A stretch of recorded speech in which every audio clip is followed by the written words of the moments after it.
45ኛ ዙር የጽናት ኮርስ ኮማንዶዎችን ያስመረቀው የብላቴ ልዩ ዘመቻዎች ህዝብ ማሰልጠኛ ማዕከል እዙ ከተመሰረተበት ጊዜ ጀምሮ የተሰጠውን ሀገራዊ ግዳጅ እየተወጣ ዛሬ ላይ መድረሱን ገልጿል።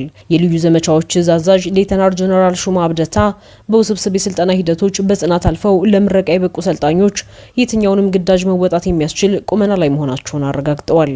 የልዩ ዘመቻዎች እዝ በእሳት ተፈትኖ እሳትን የተሻገረ የማይቀልጥ ኃይል ከመሆኑም በላይ እነዚህ የዛሬ ተመራቂዎችን ጨምሮ ወትሮ ዝግጁነታችንን የማድረግ አቅሙን ወደ ላቀ ደረጃ ያሸጋገረ ዛሬም ቢሆን በየትኛውም ቦታና ጊዜ ከመንግስታችን ከህዝባችንና ከተቋማችን የሚሰጡንን ማንኛውንም ግዳጅ ከትናንት በላቀ ደረጃ ለመዋጣት ጠላቶቻችን ከሚገምቱን በላይ ዝግጁ መሆናችንን በዚህ አጋጣሚ ላረጋግጥላቸው ይወዳለሁ። የሰለጠኑትን ወታደራዊ አቅም ተጠቅመው ሀገራቸውንና ህዝባቸውን ለመጠበቅ ያላቸውን ቁርጠኝነት የገለጹት ደግሞ የጽናት ኮማንዶ ኮርስ ሰልጣኞች ናቸው። በሰለጠንኩት መሰረት በማንኛውም በአካል ብቃትና በተኩስም ሆነ በማንኛውም ወታደራዊ ስልት ማንኛውም ጠላትም ቢሆን ለኛ ለሚመጣ ነገር ዝግጁ ሆነን ግዳጅን መዋጣት አቅሙ አለ ማለት ነው። ለሀገሬ መስዋዕትነት ለመከፈል ዝግጁ ነኝ። እሱም ሆኖ ከሀገር ውጭም ከሀገር ውስጥም የሆኑትን ባንዳም ባዶችም ሰነጠልኩት ስልጣና እነሱን ለማከላከል ዝግጁ ነኝ ማለት ነው። ከዚህ በቃ ተመርቄ ወጥቼ ለሀገሬ በደንብ ቆማለሁ ብዬ አስባለሁ። ከዛ ዛሬ ግን የደረጃ ላይ መድረሴ በጣም ደስተኛ ነኝ። ይመስለኛል።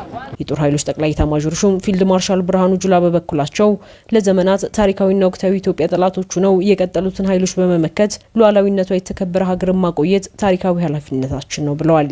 ሳይታጠቁ ጠላትን አሸንፈው አገር ያስረክቡን አያቶቻችን አጥንት እንዳይወጋን ባገኘነው እድል ተጠቅመን የኢትዮጵያ ብሔራዊ ጥቅም ለማስከበር መታገል የታሪክ ባለተራ በመሆናችን ነው።